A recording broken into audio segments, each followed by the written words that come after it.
Wati duduk di sudut lorong pasar Loak, sebuah lorong sempit yang hanya bisa dilalui satu orang pada satu waktu. Di sekitarnya, deretan tumpukan pakaian bekas menjulang tinggi, tertata rapi meski sedikit kumal. Lorong itu, meski terletak di belakang pasar tradisional yang ramai, seringkali sepi. Orang-orang jarang melewati tempat ini. Entah karena bau tak sedap yang kerap tercium dari tumpukan sampah atau karena lorongnya yang gelap dan terasa menyusahkan untuk dilalui. Namun bagi Wati, inilah tempat yang menjanjikan. Wati, seorang perempuan berusia 30-an, dengan rambut hitam panjang yang tergerai acak-acakan, selalu terlihat tenang meskipun suasana di sekitar pasar terasa kacau. Setiap hari, dia membuka kios kecil di lorong ini, menjual pakaian bekas yang sebagian besar didapatkan dari hasil penggalian di tempat-tempat yang sudah ditinggalkan. Pakaian-pakaian itu terlihat biasa, bahkan lusuh. Namun, di balik penampilannya yang sederhana, Wati memiliki cara tersendiri untuk membuat barang-barang itu menarik. Disinilah rahasia Wati tersembunyi. Tidak banyak yang tahu bahwa lorong pasar ini memiliki kekuatan gaib yang bisa mengabulkan keinginan siapa saja. Dan Wati tahu betul bagaimana memanfaatkannya. Setiap pakaian yang dia jual, tidak hanya membawa uang, tetapi juga harga yang harus dibayar oleh pembelinya. Entah itu kehilangan sesuatu yang sangat berharga, entah itu kehilangan kenangan, atau lebih buruk lagi, kehilangan nyawa. Wati sudah lama terlibat dalam dunia pesugihan, dan pasar Loak ini adalah tempatnya untuk bertransaksi dengan hal-hal yang tak tampak oleh mata biasa. Dari jauh, Wati melihat seorang lelaki paruh baya mendekat. Matanya tajam, penuh rasa ingin tahu. Lelaki itu terlihat ragu-ragu, seakan mencoba menilai apakah lorong ini layak untuk dilalui. Wati tersenyum samar, memandangnya dengan penuh keyakinan. Dia tahu, lelaki itu pasti akan membeli salah satu pakaiannya. Dan Wati tahu, dia akan mendapatkan lebih dari sekadar uang dari transaksi kali ini. Seiring dengan langkah lelaki itu yang semakin dekat, Wati merasa ada sesuatu yang mulai bergeser di udara. Sesuatu yang sangat gelap dan tidak terlihat. Sesuatu yang semakin membuat lorong pasar ini terasa lebih berbahaya daripada sebelumnya. Hari itu, lorong pasar terasa lebih sepi dari biasanya. Beberapa pedagang yang biasa membuka toko di sekitar situ memilih untuk menutup dagangan mereka lebih awal. Suara riuh pasar di depan terdengar semakin menjauh, digantikan oleh keheningan yang mulai menyelimuti lorong sempit ini. Wati tetap di tempatnya, menata pakaian bekas yang sudah dipilih oleh pelanggan sebelumnya. Dia sudah terbiasa dengan kesepian seperti ini.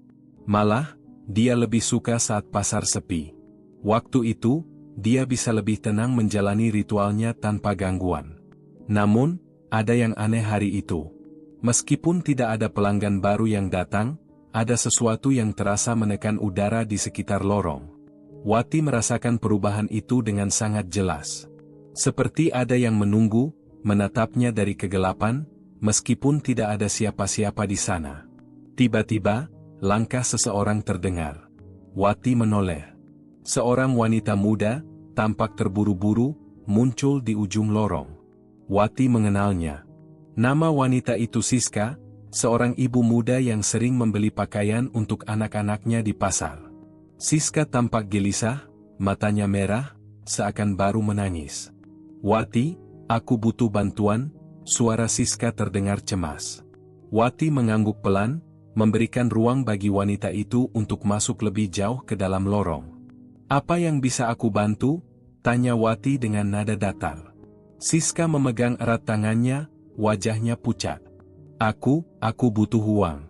Banyak sekali uang, kata Siska terbata-bata. Aku tahu tempat ini bisa memberiku apa yang aku butuhkan. Wati melihatnya dengan seksama. Di wajah Siska, ada kekhawatiran yang sangat mendalam. Wati tahu, Siska sudah datang untuk meminta bantuan, meskipun harga yang harus dibayar mungkin akan jauh lebih besar dari yang dia bayangkan.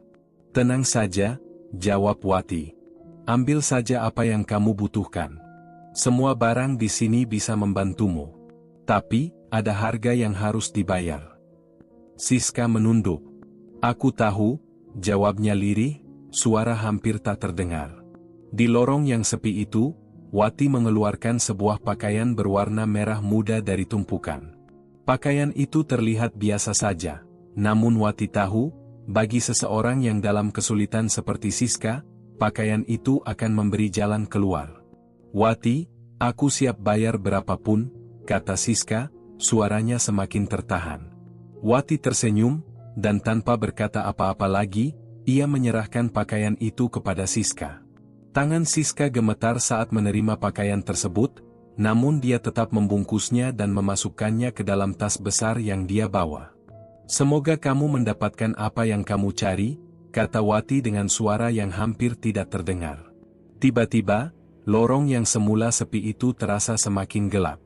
Seolah ada sesuatu yang mulai mengintai. Sesuatu yang tak terlihat, tapi bisa dirasakan oleh siapapun yang berani memasuki tempat ini. Pagi itu, lorong pasar Loak terasa lebih sepi dari biasanya. Wati duduk di depan tumpukan pakaian bekasnya, matanya melamun, tetapi pikirannya terus terfokus pada kejadian semalam. Siska, dengan wajah cemasnya, menghilang begitu saja setelah membeli pakaian merah muda yang diberikan Wati. Namun, sejak saat itu, Wati merasakan ketegangan di udara yang semakin tebal. Wati tidak merasa tenang. Ia sudah menjalani ritual pesugihan ini bertahun-tahun, dan seharusnya ia bisa merasakan perubahan-perubahan kecil yang terjadi di sekitar lorong ini. Namun, kali ini berbeda. Sesuatu terasa salah, meskipun ia tidak tahu persis apa itu. Tiba-tiba, sebuah suara memecah keheningan. Langkah kaki terdengar mendekat. Wati menoleh. Seorang lelaki muda muncul dari ujung lorong, wajahnya terbalut kekhawatiran yang mendalam. Wati mengenalnya. Namanya Tony, seorang pemuda yang kerap membeli pakaian untuk orang tuanya. Namun hari ini, matanya terlihat lebih lelah dari biasanya, seakan-akan ada sesuatu yang mengganggunya. Tony berjalan perlahan menghampiri Wati, dan tanpa banyak bicara, ia langsung duduk di sebelahnya. "Wati, aku nggak bisa tidur," kata Tony dengan suara serak, seolah baru saja menangis sepanjang malam. "Tadi malam aku mimpi aneh. Aku mimpi di lorong ini, dan ada seseorang yang memanggil-manggil namaku." Wati terdiam, merasakan keanehan dalam diri Tony. Biasanya, pemuda ini bukan tipe orang yang mudah terpengaruh hal-hal seperti itu. "Mimpi? Apa yang terjadi di dalam mimpi itu?" tanya Wati dengan nada datar, berusaha menutupi rasa cemas yang mulai muncul. Tony menggigit bibir bawahnya, ragu-ragu.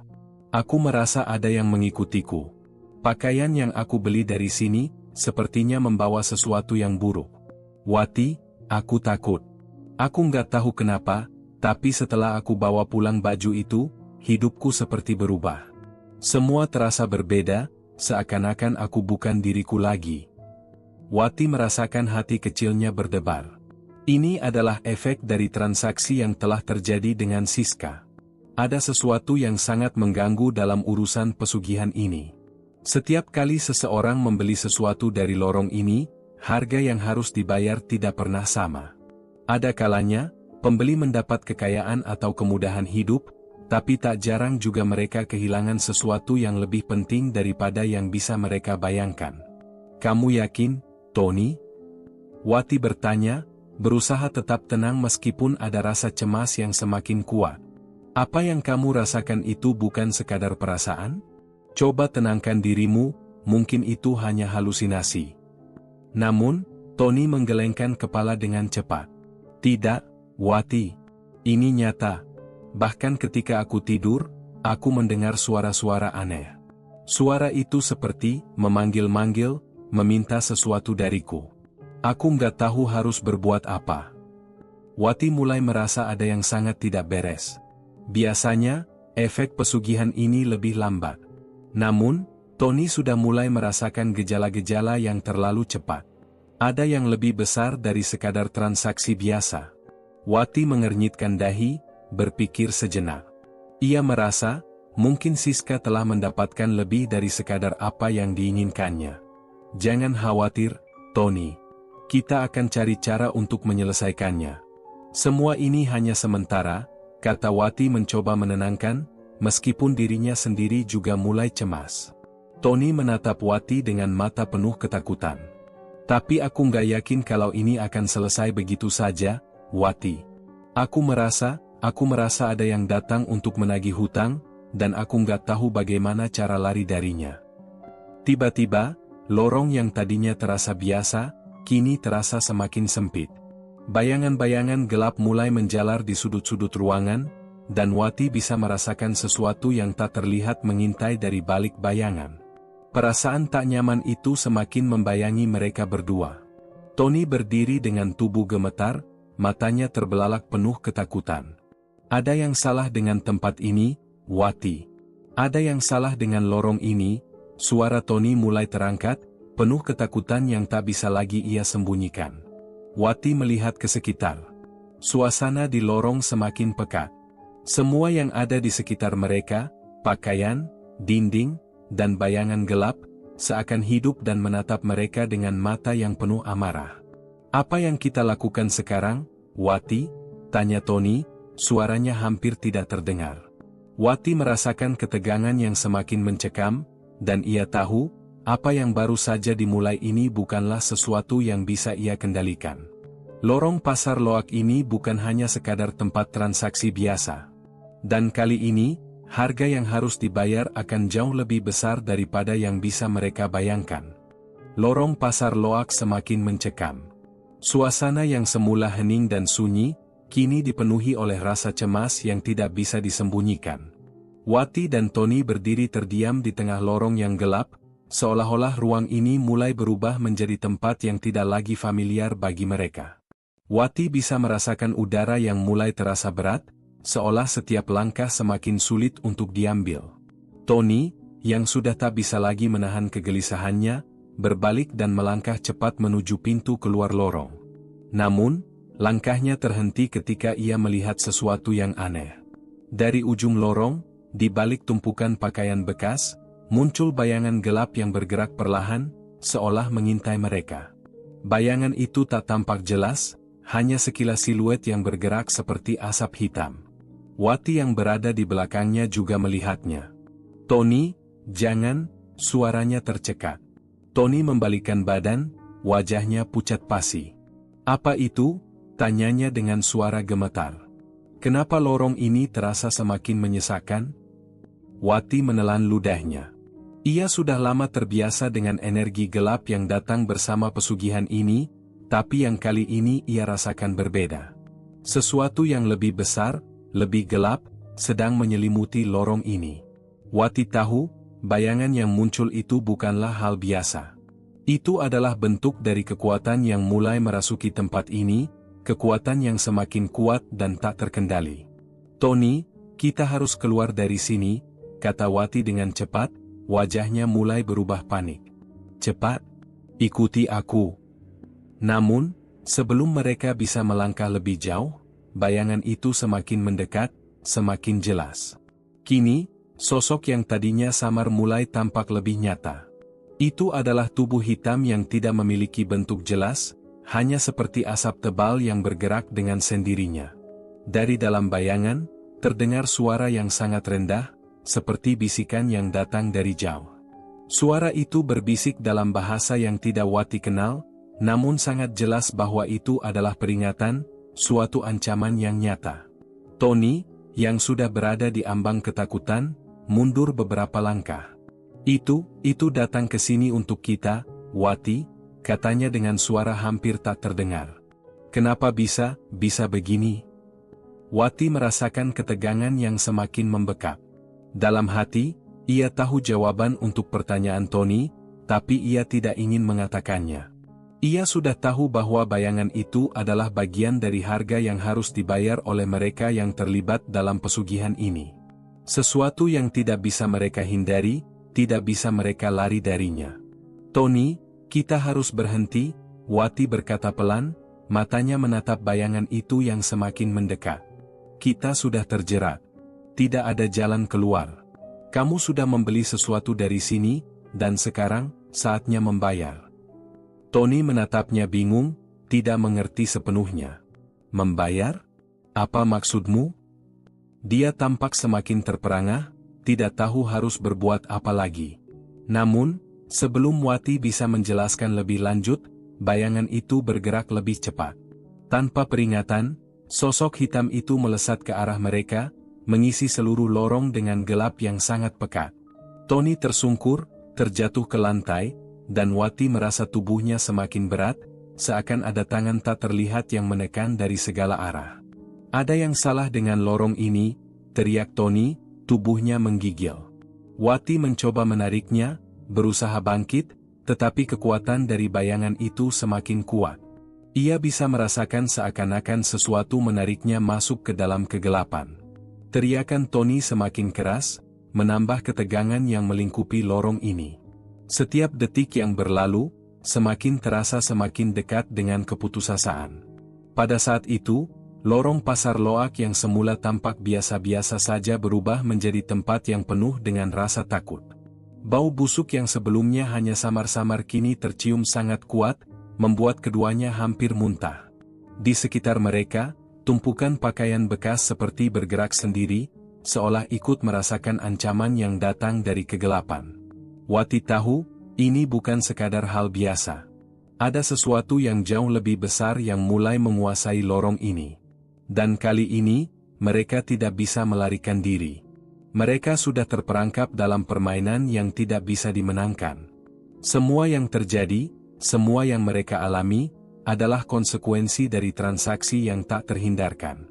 Dengan ketegangan yang semakin tinggi, Wati merasakan bahwa hanya satu hal yang bisa mereka lakukan. Melawan. Tetapi melawan itu pun bukanlah hal yang mudah, karena kegelapan ini sudah terlalu kuat. Kegelapan di lorong itu terasa semakin pekat, menyelimuti segala sesuatu di sekeliling Wati dan Tony. Bayangan hitam yang muncul semakin jelas, menyerupai sosok yang tak bernama, melayang di udara tanpa bentuk yang pasti. Keheningan yang mencekam menggantung di udara, hanya suara napas mereka berdua yang terdengar.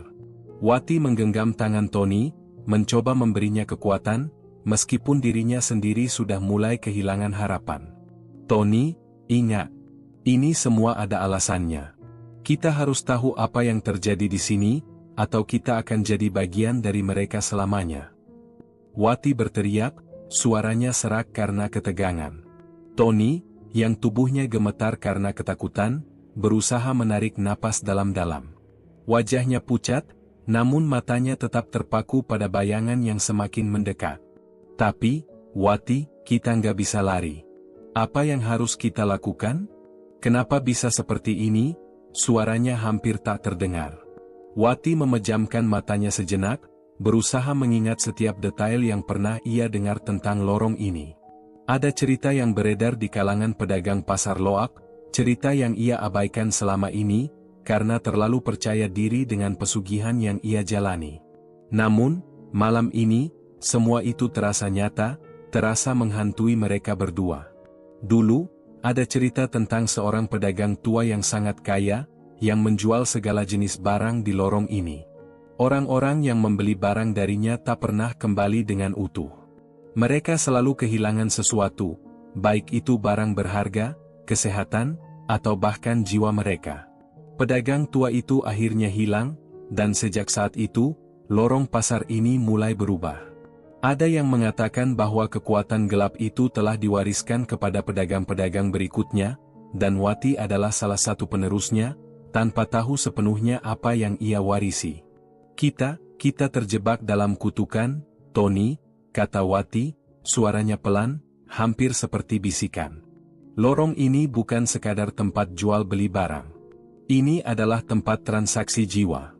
Apa yang aku lakukan, apa yang aku tawarkan kepada orang-orang, itu bukan barang biasa. Itu adalah jalan menuju kekayaan, tapi juga ada harga yang harus dibayar. Tony mengerjap, mencoba memahami kata-kata Wati. Jadi, Siska, aku, dan semua orang yang membeli di sini, kita sudah terjerat dalam kutukan itu, tanyanya, suaranya hampir tidak bisa menahan ketakutan yang membuncah. Wati mengangguk pelan. Iya, kita tidak bisa lari. Semua ini bukan hanya tentang barang atau uang. Ini tentang jiwa. Aku telah melakukan ritual pesugihan dengan bantuan kekuatan gelap yang ada di sini, tapi aku tidak tahu kalau bayangan ini, bayangan yang sekarang mengintai kita, adalah manifestasi dari kutukan yang tak terelakkan. Tony mulai merasakan sesuatu yang lebih mengerikan. Bayangan yang ada di lorong itu bukan sekadar hantu atau makhluk gaib biasa. Itu adalah bentuk dari kekuatan yang sudah tertanam lama, jauh sebelum Wati datang ke sini. Kekuatan yang ingin menuntut harga dari setiap transaksi yang terjadi di lorong ini. Tiba-tiba, bayangan itu berhenti tepat di depan mereka, membeku di udara. Suara bisikan yang terdengar tadi semakin jelas. Kali ini, Wati bisa mendengarnya dengan lebih tajam. Pembayaran, segera. Wati menggigit bibirnya, menahan ketakutan. Itu bukan hanya untuk kita berdua, katanya dengan suara tercekat. Ini bukan hanya tentang aku dan kamu, Tony.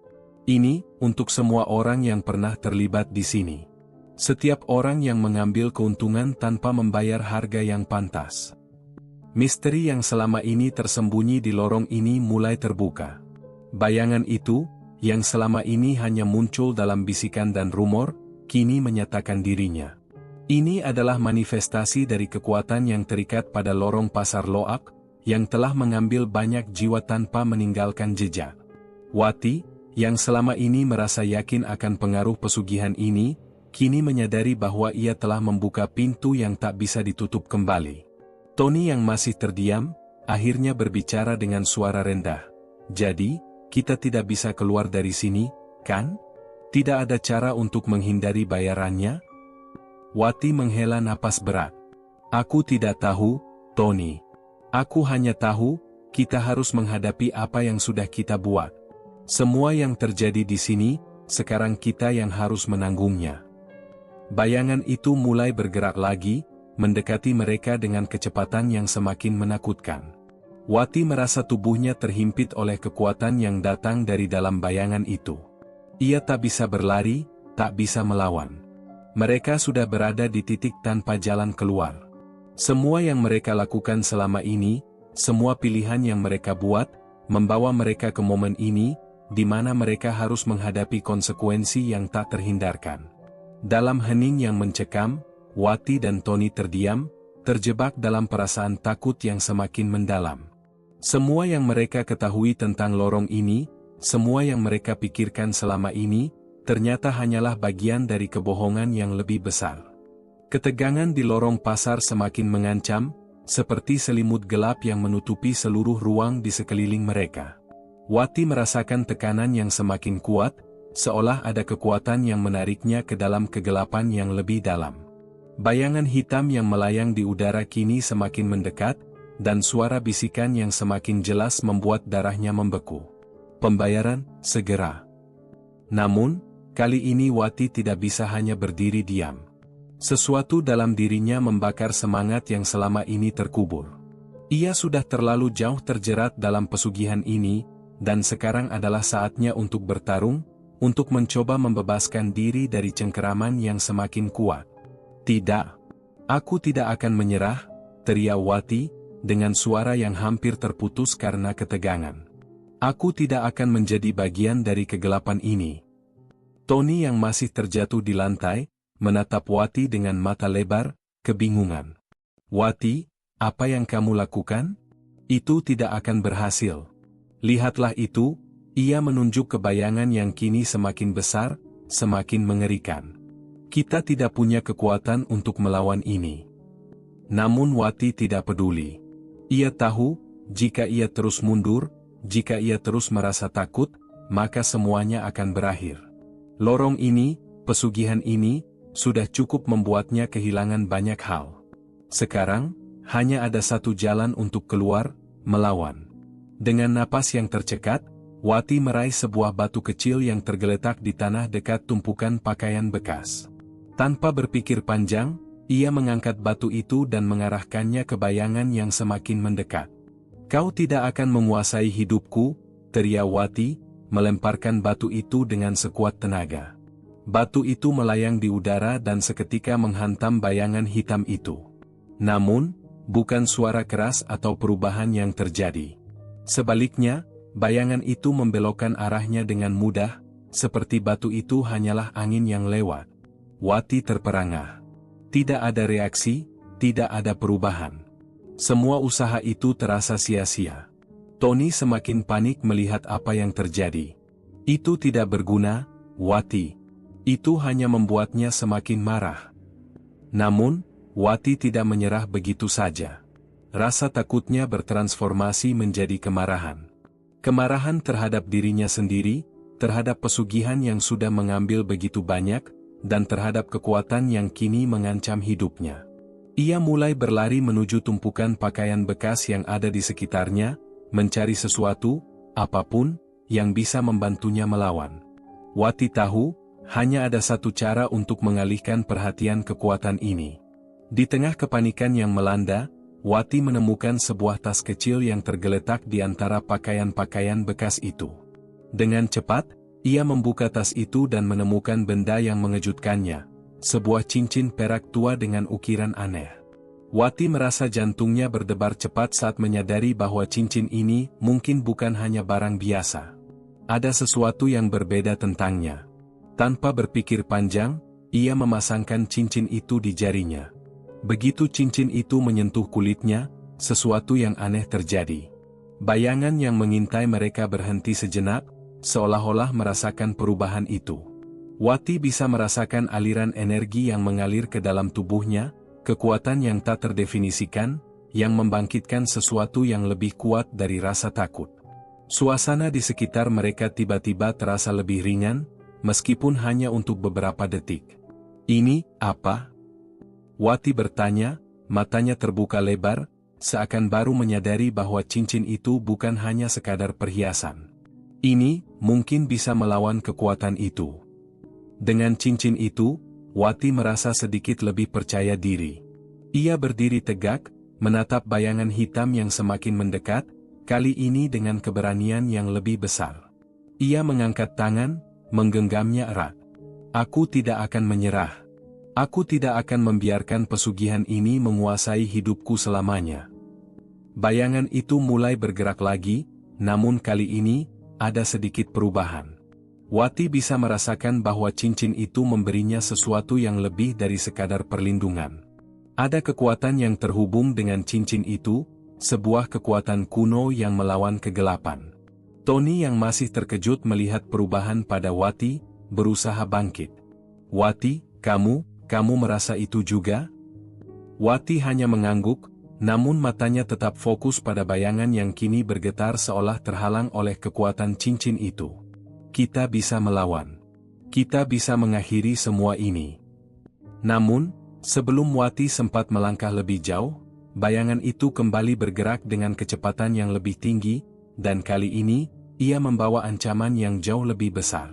Tidak ada waktu untuk merasa aman. Wati tahu, meskipun cincin itu memberinya kekuatan, lawan yang mereka hadapi bukanlah sesuatu yang mudah untuk dikalahkan. Perlawanan mereka baru saja dimulai. Keadaan semakin mencekam. Wati dan Tony berdiri tegak di tengah lorong, tubuh mereka terasa semakin berat, terhimpit oleh kekuatan yang datang dari bayangan hitam yang kini melayang semakin dekat. Setiap langkah mereka terasa seperti berjalan di atas salju tebal, sulit dan penuh perjuangan. Cincin perak yang melingkar di jari Wati berkilau samar, namun tak cukup untuk mengusir rasa takut yang menguasai dirinya. Bayangan itu bergerak lebih cepat, seperti angin yang menerjang tanpa ampun. Wati merasa setiap detik menjadi lebih berat, seolah dunia ini menelan mereka pelan-pelan. Ia tahu, ini adalah puncak dari semuanya. Puncak dari perjalanan yang ia pilih ketika memutuskan untuk terjun ke dalam pesugihan yang kelam. Tony yang berdiri di samping Wati, tubuhnya semakin lemas, matanya kosong. "Wati, ini tidak bisa kita lawan lagi," katanya dengan suara yang hampir tidak terdengar, seakan-akan semangatnya telah hilang.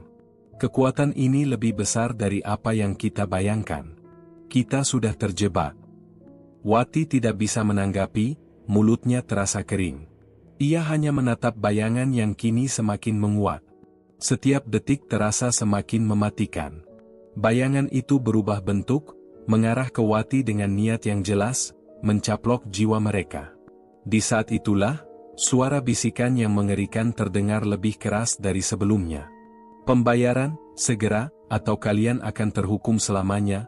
Bisikan itu datang dari semua arah, memantul di dinding-dinding lorong, semakin menakutkan dan mengintimidasi. Wati merasa tubuhnya mulai melemah. Semua keberanian yang ia kumpulkan sebelumnya, seakan terkikis habis oleh ancaman yang semakin dekat. Bayangan itu, yang kini jelas terlihat sebagai sosok gelap raksasa, mendekatkan dirinya dengan cara yang sangat mengerikan. Kekuatan dari bayangan itu seperti pusaran angin yang siap menyapu mereka dalam sekejap. Dengan mata yang penuh ketakutan, Wati mulai mundur. Ia tahu, mereka tidak bisa bertahan lebih lama lagi. "Tony, lari. Lari sekarang," serunya dengan suara serak. Tony hanya menatapnya, hampir tidak percaya dengan apa yang terjadi. Wati merasakan tarikan kuat di tubuhnya, seolah bayangan itu mulai menguasainya, menariknya ke dalam kegelapan yang tak terlihat ujungnya. Namun, Wati tidak bisa menyerah begitu saja. Ia memutar tubuhnya, berlari ke arah lorong yang gelap, meskipun kakinya terasa sangat berat. Ia tahu bahwa tak ada lagi tempat untuk bersembunyi. Hanya ada satu cara untuk menghadapi teror ini, menghadapinya dengan segenap kekuatan yang masih ada. Tetapi, bayangan itu terlalu cepat. Sebelum Wati sempat melangkah lebih jauh, ia merasa sebuah tangan raksasa yang dingin memegang tubuhnya, menariknya ke dalam pelukan gelap yang menghimpit. Ia merasa tak bisa bernapas, tubuhnya seakan terhimpit dalam kegelapan yang sangat pekat. Tony, yang semula ragu, kini juga terjebak. Ia merasa tubuhnya seperti terhisap oleh kekuatan yang tidak terlihat, menyeretnya ke arah bayangan itu. "Wati, kita tidak bisa melawan lagi," suaranya begitu rapuh, seperti terputus dari harapan. Kegelapan itu semakin menutupi mereka, dan dalam sekejap, semua yang mereka ketahui tentang lorong ini, tentang pesugihan, tentang kutukan, terasa seperti ilusi yang semu. Bayangan itu, kini tidak lagi berbentuk hitam pekat. Ia menyatu dengan kegelapan itu sendiri, membungkus Wati dan Tony dalam kepungan yang tak terhindarkan. Dalam keadaan hampir putus asa, Wati menggenggam cincin itu lagi, merasakan getaran yang datang dari dalamnya. Cincin itu tidak mengeluarkan cahaya seperti sebelumnya, hanya sebuah getaran kecil, namun cukup membuat Wati merasa ada sesuatu yang berbeda. Sesuatu yang tidak bisa dijelaskan. Ia tahu, mungkin ini adalah kesempatan terakhir mereka. Namun, sebelum Wati bisa melakukan apapun, suara bisikan itu kembali terdengar dengan lebih keras, lebih mengerikan. "Kalian, sudah terlalu jauh," suara itu seperti suara dari dalam tanah, dalam dan mengerikan. "Tidak ada jalan keluar. Tidak ada yang bisa mengalahkan kami." Wati merasa tangannya mulai lemas, tetapi ia tetap berusaha, menggenggam cincin itu dengan sekuat tenaga. Semua yang ia lakukan selama ini, semua yang ia harapkan, kini terasa sia-sia. Tetapi ia tahu, satu hal, ia tidak bisa menyerah. Tidak sekarang. Tidak setelah semuanya datang sejauh ini. Teror puncak ini adalah ujian terakhir. Namun, dengan ketakutan yang begitu menguasai, Wati merasakan sebuah pertanyaan muncul di pikirannya, apakah ada yang bisa mengalahkan kekuatan ini? Apakah ada harapan bagi mereka yang terjebak di dalamnya? Wati merasa tubuhnya semakin terhimpit, seperti ada beban berat yang menekannya dari semua sisi. Bayangan hitam itu semakin mendekat, menggulung dan mengelilinginya dalam gelap yang pekat. Tangannya yang menggenggam cincin perak itu semakin terasa dingin, seolah benda itu mulai kehilangan kekuatannya. Semua yang ada di sekitarnya semakin samar, larut dalam kegelapan yang mengerikan. Tony yang berdiri di sampingnya, tampak sangat lelah, matanya kosong, seolah-olah tak ada harapan lagi. Namun, Wati tahu bahwa mereka masih bisa melawan, meski tak tahu apa yang bisa menghentikan kekuatan jahat yang kini mengepung mereka. Kegelapan itu mulai berbicara. Suara yang terdengar lebih dalam dan mengerikan, seperti teriakan dari masa lalu yang tak pernah selesai. "Kalian tidak akan pernah bisa bebas," bisikan itu datang dari segala arah. "Pesugihan ini adalah kutukan yang tak bisa dihindari. Kalian telah memasuki jalan yang salah. Tidak ada jalan keluar." Wati menggigit bibirnya, matanya berkaca-kaca, namun tidak ada rasa takut lagi yang ia rasakan. Hanya ada kemarahan yang membakar dalam dirinya. Kemarahan terhadap dirinya sendiri, terhadap keputusan yang telah ia buat.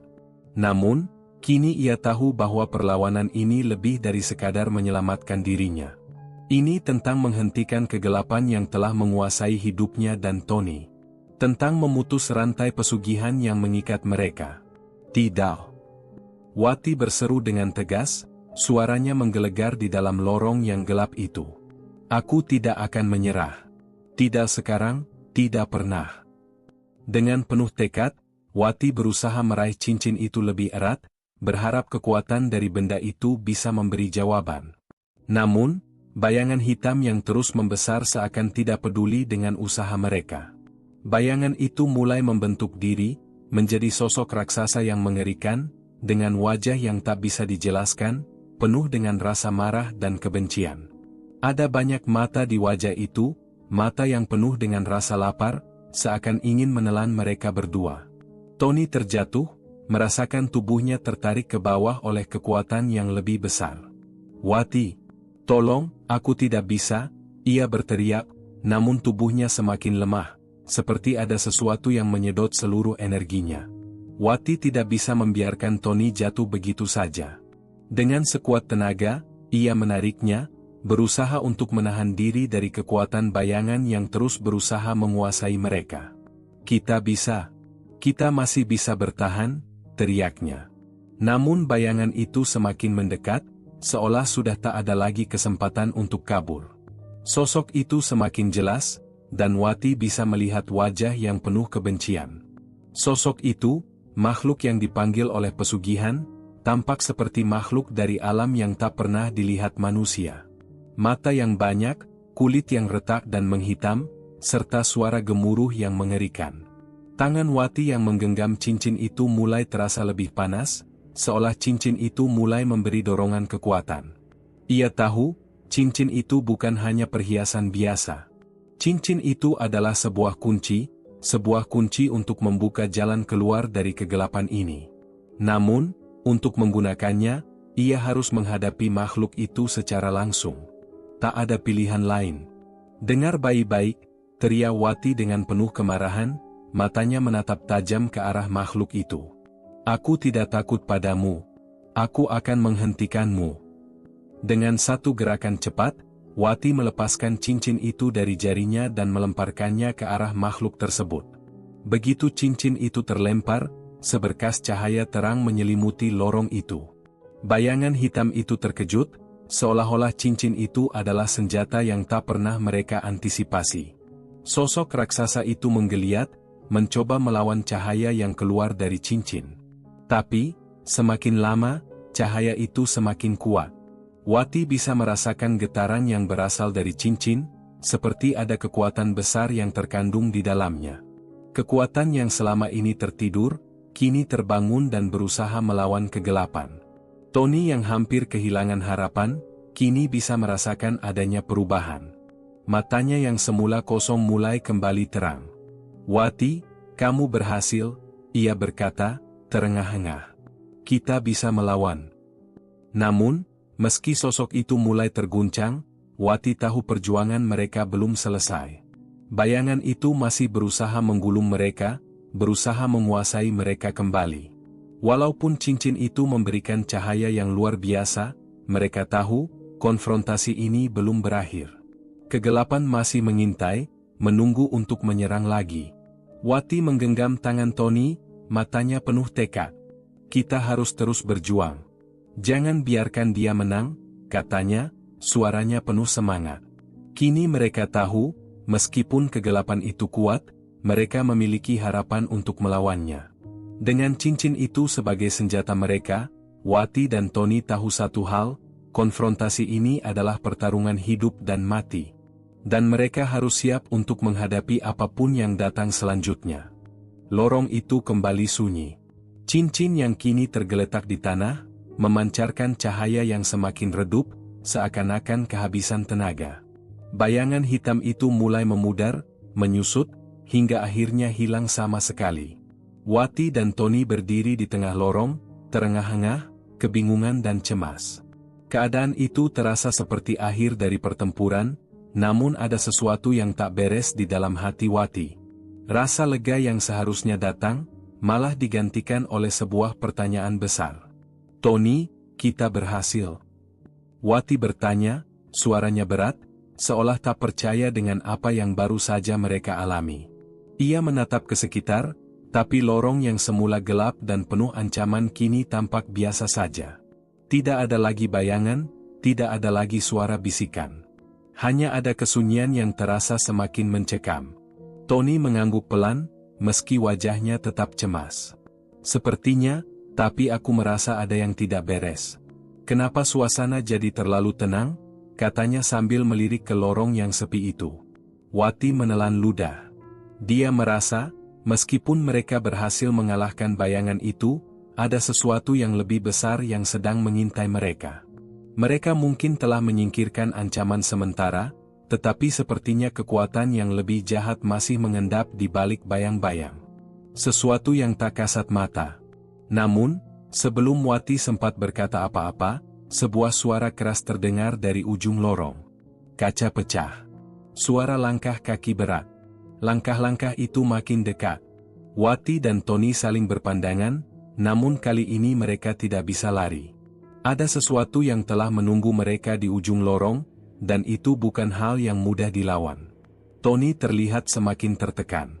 Wati, ada apa lagi? Tanyanya dengan suara bergetar. Wati merasa sesuatu yang tak pernah ia rasakan sebelumnya. Suasana yang terlalu tenang itu justru memberi rasa takut yang lebih dalam. Keheningan seolah menjadi perangkap. Dia ingin berlari, ingin keluar dari lorong itu, tapi kakinya terasa lumpuh. Dan saat itu juga, makhluk itu muncul lagi. Bukan bayangan hitam yang raksasa itu, melainkan sosok yang berbeda, lebih nyata, lebih mengerikan. Sosok itu muncul di hadapan mereka, mengenakan pakaian lusuh yang terbalut darah, wajahnya penuh dengan bekas luka, mata yang kosong, seperti seseorang yang telah lama mati.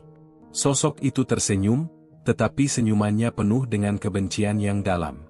Pikir kalian bisa lepas dari saya? Suara itu terdengar keras, memecah kesunyian.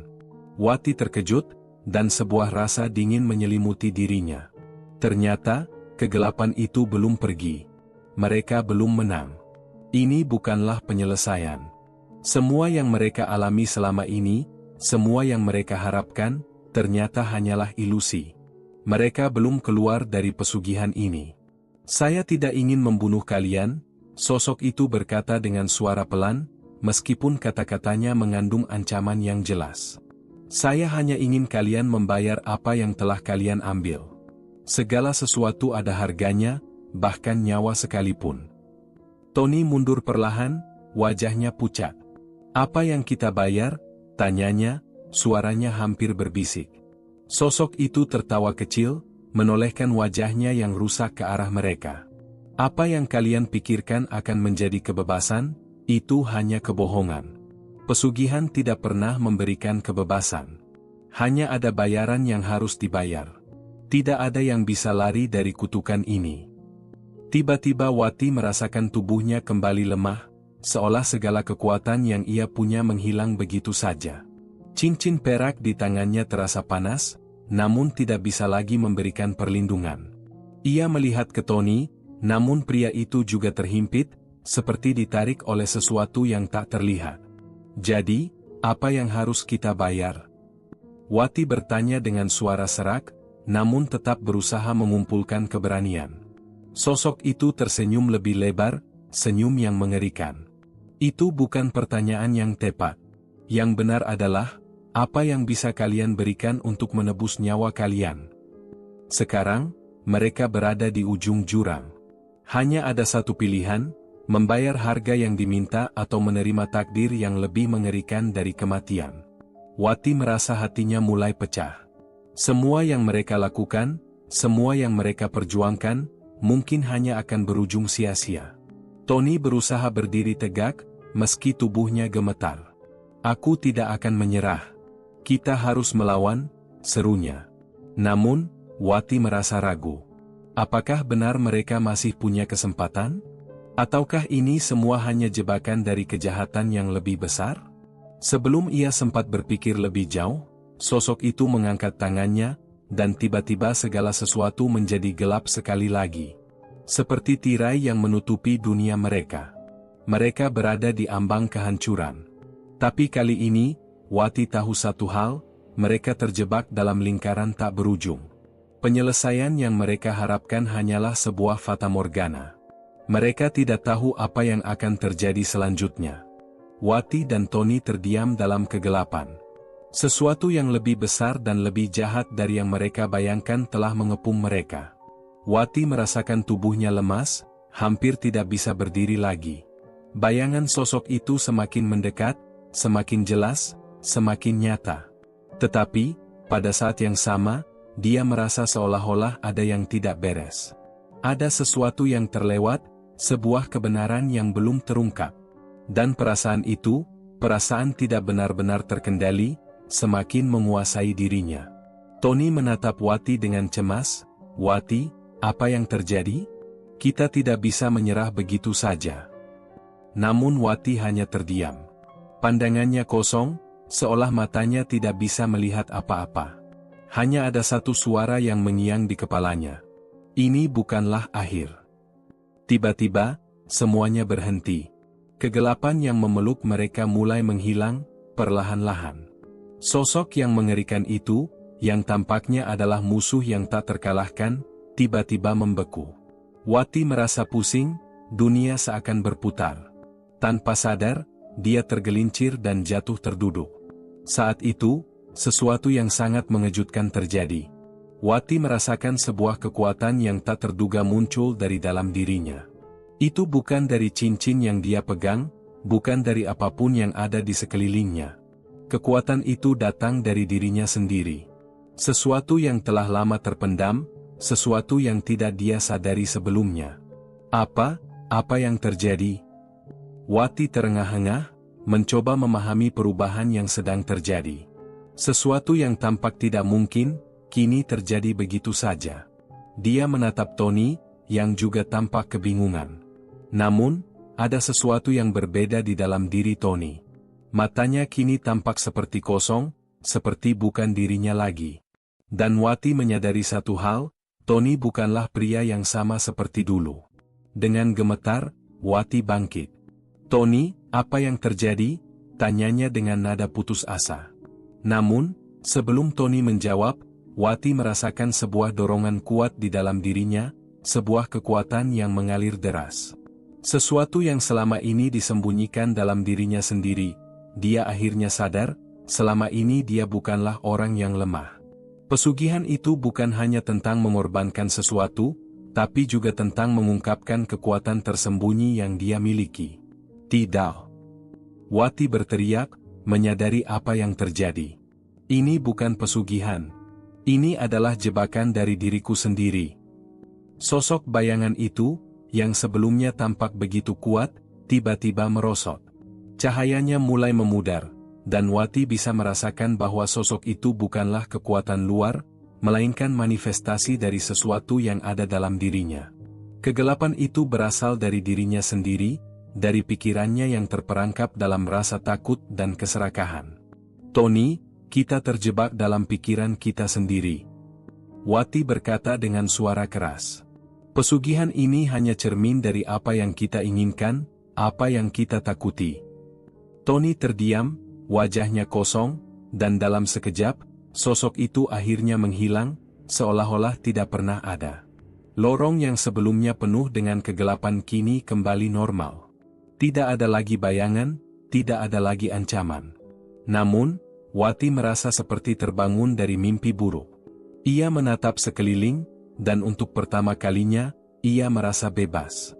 Bebas dari bayangan pesugihan yang selama ini membelenggunya. Bebas dari dirinya sendiri yang telah dikuasai oleh keserakahan. Namun, ada satu hal yang Wati tidak tahu. Ketika dia melihat ke sisi Tony, dia melihat pria itu tersenyum tipis, bukan dengan wajah yang penuh kesedihan atau ketakutan. Wati merasa ada yang tidak beres. Sebelum dia sempat bertanya, Tony berkata dengan suara yang tidak familiar. Terima kasih, Wati.